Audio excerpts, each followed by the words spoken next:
Hi, this is Michael Mosier at seacapecod.net. Back from vacation. I want to thank you to Batman for filling in for me the past couple of days. Greetings and salutations from the sand, sun, and surf of Cape Cod, Martha's Vineyard, and the dark, stormy island of Nantucket. Great to be with you on this 21st day of November 2011. And per the song sang on Saturday Night Live this past weekend by Florence and the Machine, it is always darkest right before the dawn. So what the hell? Yes, what the hell indeed. What the hell were we thinking when we, collectively as a nation, fell asleep at the switch and allowed a non-benevolent ruling class to literally take over the entire system of government that was set up so long ago, set up by far wiser men than lead today, all set up spirit of the people, by the people, and for the people. For, as we all know by now, this nation is not run by the people, nor is it a system for the people. And at present, it is most assuredly not of the people.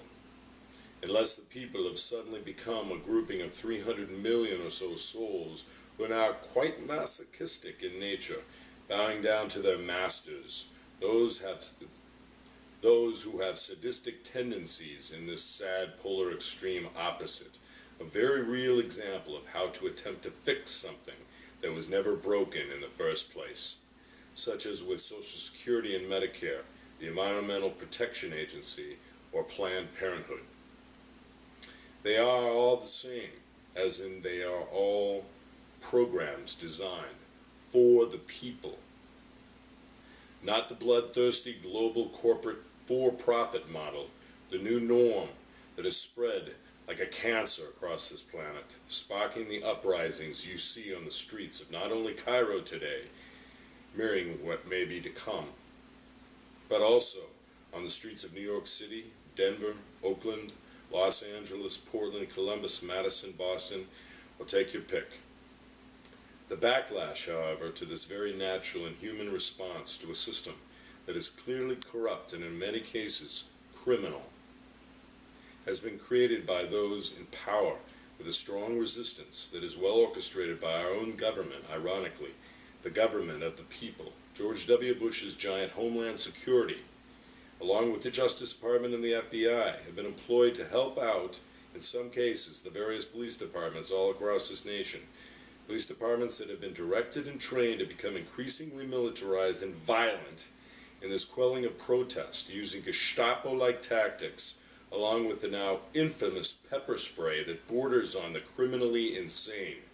Take, for instance, and I implore you and yours to take a Google, gobble, at this one, the actions of campus police sprayed innocent victims campus police officers yesterday at the University of California at Davis, home to the best vet school in the country, by the way, where they pepper sprayed innocent students at point-blank range, looking more like an execution than a police officer taking action against those dangerous, violent, filthy, tree-hugging, liberal hippie bastards.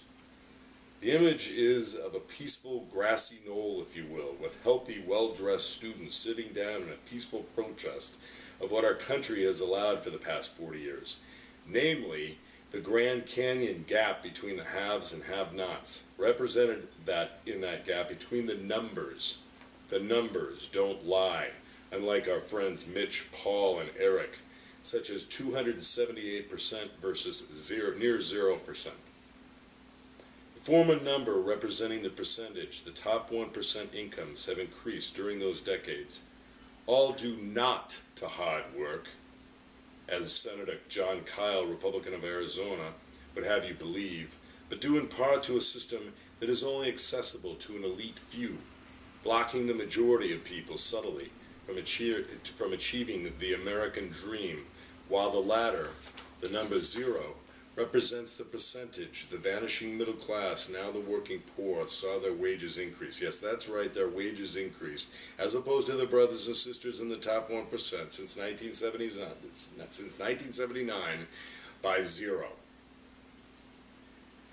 All while productivity is at an all-time high, interest rates have never been lower, and the only people who are making money are the speculators, the energy companies, and the investment banks who give their consumers or customers bad advice and then bet against them. Sounds like America to me. Where do I sign up? Can I really be a young Republican? Please? Good Jesus, help us. I loved Newt Gingrich's comment about Occupy Wall Street movement yesterday when he said, before those bums go out to get a job, they should first take a bath. What? Get a job like the lobbying firm you had with Freddie Mac, wherein your historical advice brought in $1.6 million or so? All while that same housing lender, along with the banks making the bets, almost brought the U.S. and the world economies to a standstill? Is that the kind of employment you offer, Newt? Be careful, son, or you may just get your wish, and some witch out there might indeed turn you into that small amphibian who lives under dead logs, eat bugs. Oh, wait a moment, I really just can't make out one from the other. God help us. Are we being taken over by cold-blooded reptiles? Or amphibians in old Newt's case? As Paul Krugman, Princeton University professor and notable economist, one of this correspondent's favorites, along with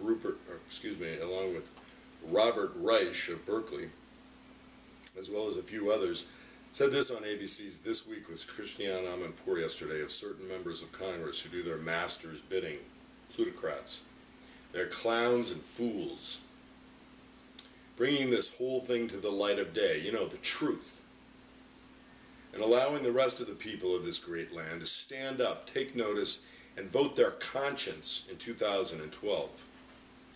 The American people that have been coined a talking point or a well-rehearsed line the Republican used to put the American people into some kind of a trance to get them thinking these nice men in suits really care about them are not stupid.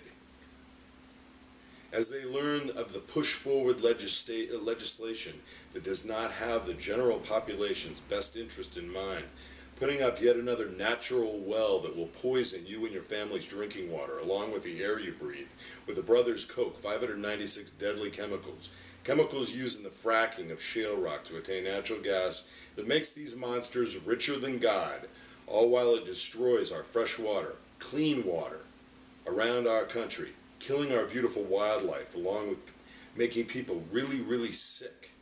Something the Brothers Koch don't want you to know about, while they fund Americans for Prosperity, the fake grassroots Tea Party movement that is designed to finish the job of completely pulling the wool over the collective American public's eyes, while it simultaneously pours tens of millions into Republican campaign coffers all across this nation, thanks to Citizens United making corporations people. All done in order to create a more perfect union between the corporate interest and the U.S. government, really now one and the same. So as Grover Norquist, the hitman for the plutocrats who own the Republican agenda in D.C., plan to bleed our country dry of revenue, thus creating that plutocracy that could drown said government in a bathtub via his no new tax pledge, designed not by Old Grove, but guys such as David and Charles Koch, the Super Committee, is doomed to fail in reaching a budget compromise, $1.2 trillion, with Democrats who are bending over backwards once again, as in cutting at least 3-to-1 revenue, but Republicans refuse to give in on allowing those temporary, to begin with, tax cuts of 2001-2003 by then President George W. Bush, reducing the deficit by trillions right off the bat. Tax increases the very richest among us can most definitely afford in this never-ending game of who gives up less about the American people, our Constitution, and the environment at large, with all these actions culminating in ever more of those American people taking to the streets in the days to come via Occupy This movement, crying out for social justice, income equality, and a system that serves the people of this great land, this great nation, just as much as it does the super elite. When you have a clown like Kyle of Arizona saying money doesn't grow on trees and those down at Occupy should not expect any, well, you just want to haul off and slap his silly little face. For in a rugged system, you can't help but win. In a rigged system, you can't help but win.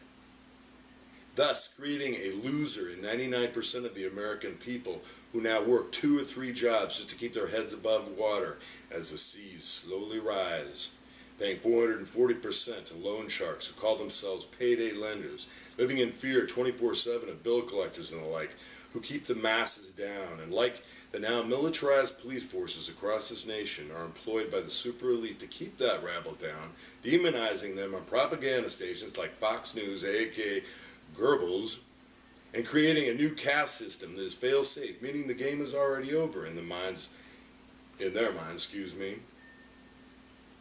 the good guys won. However, 300 million people is a big number, and with a little help from above, may just rise up and squash these thieves for good, calling out big polluters like Coke, Halliburton, and BP, calling them out for who and what they are, shaming them into some kind of sanity. For in the end, as the seas continue to rise, these men will be long gone, leaving a sad legacy behind them, a legacy that no one will sing about or care about, save the historians like myself who will keep all of their ill-fated deeds well documented for all the world to see. Have a wonderful week ahead, folks, and keep on dodging those wooden nickels out by Fox News. As Keith Olbermann of Countdown with Keith Olbermann, airing every weeknight at 8 p.m. EDT live, re-airing again at 11 p.m., 2 a.m., 7 a.m., noon, and 3 the next day, only on Current TV, the best journalism out there right now, likes to say, Fox News, the political whorehouse that is Fox News, where they ain't selling any alibis as you stare into the collective vacuum of their beady little mean-spirited eyes. Preserve the wilderness. Peace.